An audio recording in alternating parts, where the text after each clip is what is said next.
Və aleykumussalam və rəhmətullah. Sual belədir. Quran-ı Kərimdə namazın 3 və yaxud da 5 dəfə qılınmasına dəlil var mıdır? Deməli, bu suala cavab verməmişdən öncə biz Quran-ı Kərimdə bir ayəni zikr eləyək.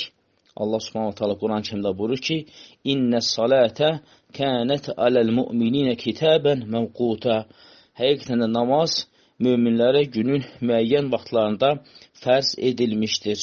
Və bu ayənin təfsirində İbn Abbas, İbn Məsud radiyallahu və Cəbir İbn Abdullah və digər sahabələr və həmçinin də tabinlərdən olan təfsir alimləri Mücahid, Qatadə və İbn Mübarək və qeyriləri ittifaq etmişlər ki, bu 5 namazın hər birinin öz vaxtında qılınmasına dəlalət edir. Yəni Allah Subhanahu bu ayədə bildirir ki, namazların hərəsinin öz vaxtı vardır və hərə öz vaxtında qılınmalıdır. Və sonra isə biz deməli keçək Quran-ı Kərimdə namazların vaxtları ilə bağlı olan ayətlərə. Çünki əgər biz Quran-ı Kərimdə ayətləri zikr eləsək və görərik ki, bəzi ayətlər günün 5 vaxtını özündə şamil edir, amma bəzi ayətlər isə bir neçə namazı özündə şamil eləyir. İlk öncə keçək, deməli Hud surəsinin 114-cü ayəsində Allah Subhanahu Quran-ı Kərimdə buyurur ki: "Və aqimis-salate tarafan-nahar və zulfan minel-leyl." Allah Subhanahu bu Quran-ı Kərimdə buyurur ki, yəni Hud surəsinin 114-cü ayəsində gündüzün 2 başında, əvvəlində və axırında və gecənin bəzi saatlarında namaz qıl. Deməli, bu ayədə Allah Subhanahu taala bildirir ki, gündüzün 2 başında və gecənin bəzi saatlarında. Yəni burada konkret olaraq 3, 4, 5 rəqəmi gəlməyib. Və biz dərhal bu ayənin təfsirinə müraciət edirik və deməli İbn Abbas radiyallahu anh qeyd edir ki, burada deməli ayənin əvvəlində, yəni gündüzün 2 başında kəlməsində, yəni tarafan nəhər kəlməsində İbn Abbas radiyallahu anh deyir ki, bu sübh bir də məğrib namazıdır. Qatadə və Dahaq deyir ki, bu sübh və əsr namazıdır. Mücahid Rəhməllah deyir ki, bu sübh, yəni günün əvvəlki vaxtındakı sübhə və günün sonraki vaxtında isə ikinci başında isə zöhrlə və əsrə deyir aiddir. Və yəni ayənin əvvəlində göründüyü kimi günün əvvəlki vaxtı sübh və sonraki vaxtı isə zöhrlə əsr özünə şamil edir. Amma ayənin ikinci hissəsində isə zulfən minel-leyl, yəni gecənin bəzi saatlarında isə kəlməsinin açıqlamasını İbn Abbas və Mücahid və başqaları deyir ki, bu məğrib və işa namazıdır. Və demək olar ki, İbn Mübarək Rəhmal da bunu deyir və həmçində bunun məğrib və işa namazı olması barəsində Allah Rasulunun sallallahu aleyhi ve sellem hədisi vardır ki, huma zulfən minel-leyl, el-məğrib vəl-işa. Yəni, zülfən minel-leyl, onlar məğrib və işə namazı, yəni gecənin bəzi saatlarında kəlməsini Allah Rasul bildirir ki, o məğrib və işə namazıdır. Və beləliklə, Hud surəsinin 114-cü ayəsi açıq-aşkar namazın günün 5 vaxtına dəlalət edir. Namazın günün 5 vaxtına. Çünki Allah Subhanahu taala burada gündüzün əvvəlki və sonraki və həmçinin də deməli gecənin də bəzi vaxtlarını bildirir və bütünlükdə bunlar 5 namazın vaxtını özündə şamil edir. O ki qaldı isə ki, İsra surəsinin 78-ci ayəsində Allah Subhanahu taala buyurur ki: "Aqimis-salate liduluki-şems ilə ğasaqil-leyl və Qur'anal-fəcr inne Qur'anal-fəcr kana məşhuda." Allah Subhanahu buyurur ki, günəş zaval edəndən gecənin qaranlığına dək bəlli vaxtlarda namaz qıl və sübh çağı Quran oxu, yəni sübh çağı namaz qıl. Çünki sübh çağı oxunan, yəni qılınan namazın şahidləri olur. Və bu da deməli 78-ci ayədir. İsra surəsinin 78-ci ayəsidir. Və burada isə Allah Subhanahu buyurur ki, deməli deyir, aqimis-salate liduluki-şems. Yəni namaz qıl deməli, günəş zaval edəndən sonra İbn Abbas radiyallahu anh deyir ki, burada duluku şəms, yəni zavalı deməkdir. Yəni günəşin zenitdən keçməsidir və günəş də zenitdən keçdikdən sonra artıq zöhr, sonra isə ondan da sonra artıq məğribə yaxın deməli artıq əsrin vaxtı gəlir. Və həmçində İbn Abbas radiyallahu anh bu təfsirini kimlər ittifaq ediblər bu barədə? İbn Məsud radiyallahu anh və həmçində Həsən el-Basri, Mücahid və Dahaq, həmçində Qatada və həmçində şiələrdə imam sayılan Baqir, yəni İmam Bağır da deyirlər. İmam Baqir, hansı ki o Cəfərin atası idi. Abu Cəfər əl-Baqir və Qatada Cəbir ibn Abdullahdan rəvayət edirlər ki, Cəbir ibn Abdullah deyir ki, mən deyir Allah Rasulü sallallahu aleyhi və səlləmi və onun olan bəzi sahabələri evimə yeməyə çağırdım. Və onlar mənim evimdə yedikdən sonra evimdən çıxdılar. O zamanki günəş artıq zaval etmişdi, yəni duluk olmuşdu. Necə ərəbində ayədə qeyd olunduğu kimi. Günəş dedi zaval eləmişdi və deyir, sonra Allah Rasulü çıxdı sallallahu aleyhi ve sellem və dedi, ey Əbu Bəkir çıx və artıq günəş zaval edib. Yəni ayədə deyilən kimi deyir, artıq hinə dələkəti şəms. Və hədə hinə dələkəti şəms. Artıq günəş, yəni zeniti keçəndən sonra Allah Rasulü deyir ki, ey Əbu Bəkir çıx, artıq deyir günəşin, yəni zaval etmişdir, yəni artıq namazın vaxtı girmişdir, yəni zöhrün vaxtı girmişdir. Və bu ayənin, yəni təfsirindən demək olar ki, Əhl-i Sünnənin bütün alimləri ittifaq ediblər ki, bu 5 namazın vaxtına, yəni bu ayət 5 namazın vaxtını özündə dəllət edir. Yəni burada ayədə Allah Subhanahu da buyurur ki, deməli aqimis salat liduluki şəmsi, yəni günəş zaval edəndən sonra və deməli günəş zaval edəndən sonra da deməli zöhr, sonra isə artıq günəş müəyyən istiliyini keçirəndən sonra, yəni artıq günəşin qızmaqlığı gedəndən sonra, artıq batmağa tərəf gedəndən sonra, yəni artıq günəşin istiliyi çəkilir və batmağa tərəf gedəndən sonra artıq əsrin vaxtı girir. Yəni duluku şəms sözündə zöhr və əsrin vaxtı özünü şamil edir. Amma ilağa səqil leyl, yəni gecənin bəzi vaxtlarında isə bu isə məğrib və işə namazını özündə əks elətdirir və Quran əl-Fəcr və deməli fəcri ayrıca ayə özündə göstərir. Bu deməkdir ki, deməli zöhr, əsr, məğrib, işə və fəcr namazı. Zöhrlə əsr bir zikr olunub, çünki onlar gündüzün namazlarıdır. Məğriblə inşa gecə namazlarıdır. Biri gün batandan dərhal sonra, biri hava tam qaralandan sonra və onlardan müstəqil formada isə artıq fəcr namazı zikr olunur. Deməli, bu hər iki ayət, həm Hud surəsinin 114-cü ayəsi və həmçinin də deməli İsra surəsinin 78-ci ayəsi birbaşa olaraq günün 5 vaxtını özündə, yəni şamil edir. Yəni diqqətlə qulaq asın, yəni günün 5 vaxtını. Əgər bu ayətlərdən, əgər şiələr iddia edirlərsə ki, namaz günün 5 vaxtının 3 vaxtı qılınmasına dəlalət edirsə, onda 5 vaxtının zikr olunmasına heç bir lüzum yoxdur. Əgər bu 5 vaxt 3 vaxt sayılırsa, onda niyə görə 5 vaxt namaz qılınır? Əgər 3 vaxtda qılınacaqsa, elə hərəsinin öz vaxtına ayrı namaz qılmaq olar, qılınmalıdır daha doğrusu. Amma 5 namazı, bunlar 3 vaxta qılması, o artıq innə salətə kənət aləl müminə kitəbən məvquta.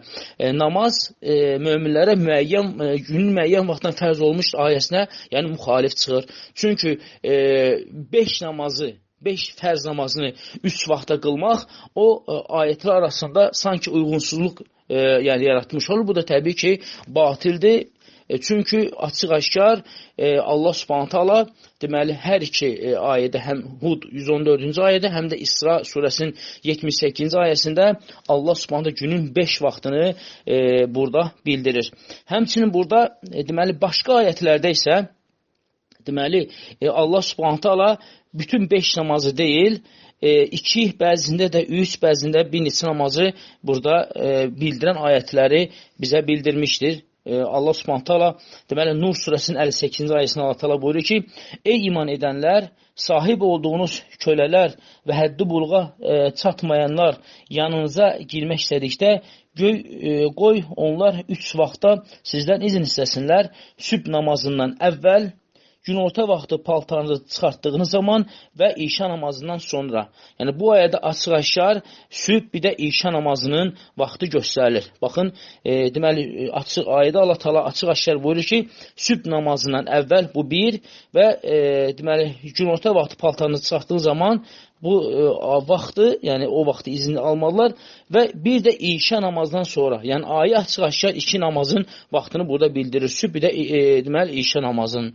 İkinci, deməli, ayətdə isə Allah Subhanahu taala burada fəcr, əsr və bir də məğrib namazının vaxtını zikr eləyir. Bu da deməli Qaf surəsinin 39-cu 40-cı ayələrindədir. Allah Subhanahu taala buyurur ki, sən onların dediklərinə səbr et. Sən onların dediklərinə səbr et. Gün doğmamışdan əvvəl və batmamışdan əvvəl Rəbbini həmd elə, Rəbbinə həmd elə və ona deməli təzim elə, yəni təşrif elə. Gecənin bəzi vaxtlarında səzdələrdən sonra onun şəninə təriflər de.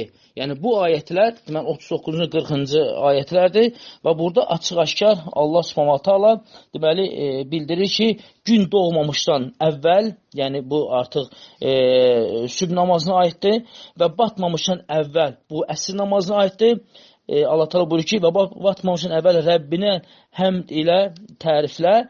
Sonra isə Allah Teala buyurur ki, gecənin bir vaxtında və səzdələrdən sonra. Bu isə məğrib, yəni namazını özündə əks elətdir. Necə ki, bunu təfsir alimlər zikr etmişlər.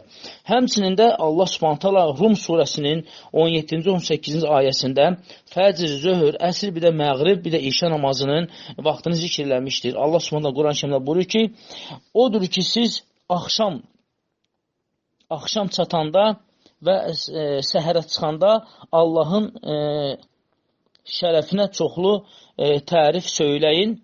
Göylərdə və yerdə həmd ona məxsusdur. Axşam çağında da, günortaya da yetişəndə də onun şərəfinə təriflər deyin. Baxın, burada deməli 5 namazın 5-in də vaxtı burada zikr olunur. Baxın, odur ki, axşama çatanda və səhərə çıxanda, deməli burada məğrib və sübh namazıdır və həmçində deməli ikinci hissəsində isə axşama çatanda və günortaya yetişəndə. Bu isə deməli əsr, bir də zöhr, həmçinin də ümumilikdə işa namazın özündə şamil edir. Çünki İbn Abbas radiyallahu anhu bu ayənin təfsirində bildirir ki, bu ayət namazın 5 vaxtına dəlalət edir. Yəni, təbii ki, bu ayətlər açıq-aşkar göstərir ki, namaz 3 dəfə deyil, günün dəyişmə halına görə 5 vaxtda, yəni 5 vaxtda qılınır. Əgər ki 5 vaxt namazın, 5 fərz namazının 3 vaxtda qılınmasını deyiriksə, onda onun 5 dəfəyə, yəni 5 namazı 5 dəfə eləmə ehtiyac olmaz. Çünki əgər 3 vaxtı qılırsa, 3 vaxtı da olmalıdır və bu da təbii ki ziddiyyət təşkil edir. Həmçinin də nəzərə alsaq ki, Allah Subhanahu taala Bəqərə surəsinin 238-ci ayəsində buyurur ki, Həfizu aləs-salavati və salatil vusta, namazlarınızı qoruyun və orta namazı. Əgər biz desək ki, bu namazın 3 dəfə qılınmasına, namazlar 3 dəfə qılınmalıdırsa, onda Allah Subhanahu namazlarınızı qoruyun, cəm formasını deməzdir. Allah Subhanahu deyərdi ki, əgər 3 vaxt isə deyərdi ki, 2 namazınızı qoruyun və həmçinin də orta namazı, o da əsr olmalıdır 3. Amma Allah Teala burada deməsi ki, namazlarınızı qoruyun. Bu onu göstərir ki, namaz, yəni deməli 3-dən çoxdur. Namaz 3-dən çoxdur və 5-i də 2 yerə böləndə orta namazda düşür əsr. Yəni 5 necə 2 yerə bölünür, ortası olur əsr. Deməli sübhlə zöhr 2, məğriblə də işa 2 namaz, bunlar elə 4 və ortancısı da olur, yəni əsr. Yəni əsr 1, 2, 4, 5-in arasında olan orta namazdır. Həmçinin ayənin zikri də 3 vaxta deyil, 5 vaxta dəlalət edir. Çünki Allah Taala cəm formasında deyir ki, həfizu aləs-salavat. Əgər 3 namaz olsaydı, Allah Taala deyir ki, 2 namazınızı, yəni həfizu aləs-salateyn deyərdi və salatul vusta. 2 namazınızı və orta namazını ümumilikdə eləyərdi 3 namaz. Amma Allah Taala deməsi ki, həfizu aləs-salavati, namazlarınızı qoruyun və orta namazınız bu onu göstərir ki, 1, 2, 4 və 5-ci namazın ortasında isə deməli əsr namazı vardır. Bu da açıq, əşkar 5 vaxta dəlalət edir. Və bu Quran-ı Kərimdən birbaşa olan ayətlərdir. Və bu da əlhəmdülillah Əhl-i Sünnənin bütün məsələlərində var. Həm İbn Kəsirin, İbn Cərir rəhməhullah və digər Əhl-i Sünnənin qaynaq təfsirlərində vardır. Və həmçində biz burada deməli İsra surəsində 78-ci ayəsində, yəni şiələrin imamları olan, yəni özlərində imam saydıqları Abu Cəfər Əl-Baqirdən də nəqli gətirdi ki, o da deməli namazı, yəni İsra surəsinin 78-ci ayəsinin deməli 5 vaxtı qılınmasına, o vaxta qılınmasını deyən, yəni alimlərdəndir. Və həmçində bu mövzuda bir dənə məsələyə toxunmaq istəyirəm. O da Əli radiyallahu anh məşhur sözdür ki, hansı ki, Əli radiyallahu anh da şiələrdə imam sayılır. Əli radiyallahu anh dedi ki, bidət əhli ilə heç vaxtı təkcə Quranla mübahisə eləmin, çünki Quran istənilən tərəfə yozulan, yəni kitabdır. Sonra Əli radiyallahu anh dedi ki, bidət əhli ilə hədislərlə mübahisə edin. Çünki Quran-ı Kərim ümumilikdə, mücməl halda, yəni Allah Rasuluna nazil olub və Muhammed sallallahu aleyhi və səlləm isə öz hədislərində o mücməli təfsir edib, yəni açıqlayıb. Necə ki, Allah Subhanahu Quran-ı Kərimdə buyurur ki, namaz qıl. Amma namazın necə qılınması, ruku necə olur, səcdə necə olur, nə deyilir, nə cür olur, bunu Allah Rasulü hədislərində göstərib. Allah Teala Quran-ı Kərimdə buyurur ki, həcc elə. Amma həcci nə eləsin, nə cür eləsin, hansı əməl eləsin, onu Allah Rasulü hədisində göstərib. Və həmçinin Allah Subhanahu buyurur ki, oruç tut və orucu necə tutmaq lazımdır, hansı əməllər orucu pozur, Allah Rasulü hədisində göstərib. Zəkat ver. Allah Teala Quran-ı Kərimdə buyurur ki, zəkat verin. Amma nə qədər, nə cür, miqdar nə qədərdir, onu isə yenə Allah Rasulü hədislərində bildirib və həmçində namaz da onu kimi. Bu ayətlər nazil olan bəndə Muhammed sallallahu aleyhi və səlləmdir. Və Muhammed sallallahu aleyhi və səlləm təbii ki, namazları yalnız və yalnız 5 vaxta qılıb. Düzdür, İslamiyyətin əvvəlində namaz gündə 2 dəfə fərz idi, 2 dəfə vacib idi. Namaz 2 dəfə vacib idi. Bəzi alimlər deyir ki, sübh bir də məğrib vaxtı idi. Amma sonra isə İsra və Meyraj hadisəsindən sonra isə namaz 5 vaxta vacib edildi. Namaz 5 vaxta vacib edildi. Və qeyd elədiyimiz kimi Muhammed sallallahu aleyhi və səlləm heç vaxtı da namazları 3 vaxta qılmayıb. Yalnız İmam Müslimdə hədis vardır ki, və hədisdə İbn Abbas radiyallahu anh rivayət edir ki, Allah Rasulü sallallahu aleyhi və səlləm bir dəfə heç bir külə yağış olmadan Allah Rasulü sallallahu aleyhi və səlləm zöhrlə əsri və məğriblə işanı birləşdirdi. Bu onun deməkdir, bu dəlil İmam Müslimin kitabındadır, hədis İmam Müslimin kitabındadır və İmam Müslimin səhih əsəri Əhl-i Sünnədə mötəbər kitablardan biridir. Yəni, Quran-ı Kərimdən sonra Əhl-i Sünnədə mötəbər olan hədis kitabları birinci İmam Buxarinin kitabıdır və ikinci də İmam Müslimin kitabıdır və hədis də bu hədisdə İmam Müslimin kitabında keçir. Hədisi İbn Abbas radiyallahu anh rivayət edib və bu hədis bizə nə öyrədir? Bu hədis buna öyrədir ki, bizə öyrədir ki, bəli, təbii ki, insanın gündəlik həyatında elə bir anlar ola bilər ki, insan namazı 3 vaxta qılmağa məruz qala bilər. Və ona görə insan misal üçün həkimdir. Həkim bilir ki, saat 1-də əməliyyata girəcək, bir də axşam 8-də çıxacaq. Təbii ki, o xəstəni yaralı formada, kəsik formada qoyub mən gedim əsri qılım gəlim edə bilməyəcək. Ona görə şəriət icazə verir ki, o zöhr vaxtı əsri də qısaltmadan, yəni əsr də zöhrə birləşdirsin və əməliyyata geçsin. Və yaxud da ki, işa, məğrib də o cür. Çünki məğriblə işa gecə namazları sayılır. Məğrib işa. Çünki məğrib günəşin batmasından sonra dərhal qılınan namazı bu gecənin əvvəlidir. İşa isə gecənin deməli zülmət qaranlığıdır. Sübh isə artıq günəş çıxmamışdan qabaq olan namazdır. Amma zöhr isə günün əvvəlki vaxtıdır. Yəni günəşin əvvəlki vaxtıdır, yəni zavalı etdikdən sonra, yəni zöhr günəş zaval etdikdən sonra birinci vaxtıdır, zavalın birinci vaxtıdır. Əsr isə günəşin artıq qaynar vaxtı itir, günəş artıq soymağa tərəf gedəndən sonra günün ikinci işıqlı namazıdır. Bu baxımdan da bunlar bir vaxtı cəm oluna bilər. Ona görə müsafir səfərdə olan zaman zöhrlə əsri və məğriblə işanı birləşdirir, qısaldır və birləşdirir. Çünki onlar gündüz namazlarıdır, məğriblə işə isə gecə namazlarıdır. Və əhl-i alimləri bildirirlər ki, əgər kiminsə vəziyyəti namazı birləşdirmək halındadırsa, insan birləşdirməyə ehtiyac varsa, bəli, onu edə bilər. Misal da çəkdik həkimə və yaxud da ki, insan xəstədir, yataqdadır, hər dəfə zöhrə, əsrə, məğribə, işə ayrı-ayrıqda durub dəstəmaz alıb gəlmək onun üçün çətindir, məşəqqətdir. Çünki xəstədir, yataqdadır. Bu nə edir? Bu insan zöhr üçün dəstəmaz alır, əsr də zöhrə birləşdirir və məğrib üçün dəstəmaz alır və işanı da deməli məğribə birləşdirir. Bu hədis onu göstərir ki, bəli, müsəlman dinin bu rahatsızlığından istifadə edə bilər, amma bunu stabil edə bilməz. Çünki bunu Allah Rasulü sallallahu aleyhi ve sellem stabil etməyib. Və alimlər deyir ki, kimsə bunu stabil hər gün belə edirsə, o insan deyir artıq, yəni şiyə salir. Yəni şiəlikdir. Yəni 5 namaz 3 vaxtda qılmaq şiəlikdir.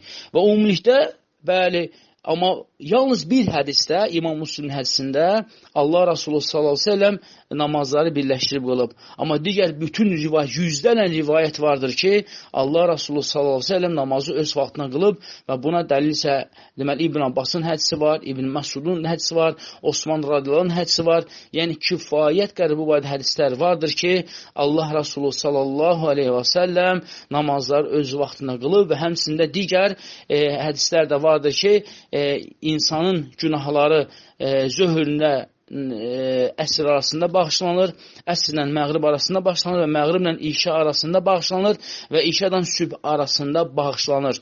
Əgər bunlar hamısı bir vaxtı qılınan namazlar olsaydı, onda Allah Rasulü sallallahu aleyhi ve sellem hədislərdə zöhrü ayrıca, əsri ayrıca, məğribi ayrıca və işanı ayrıca zikr eləməzdi. Elə zöhr əsri bir və məğrib işanı da bir zikr elədi. Amma ayrı-ayrı zikr eləməsi onu göstərir ki, bəli, namazlar hamısı hərəsi öz vaxtında ayrı-ayrılıqda qılınmalıdır. Bəzi istisna hallarda isə insan ehtiyac duyarsa, insan namazı qısaltmadan yəni birləşdirə bilər, əgər ki, müsafir deyilsə. Amma müsafirsə, insan həm birləşdirməyə, həm də qısaltmağa ixtiyarı vardır.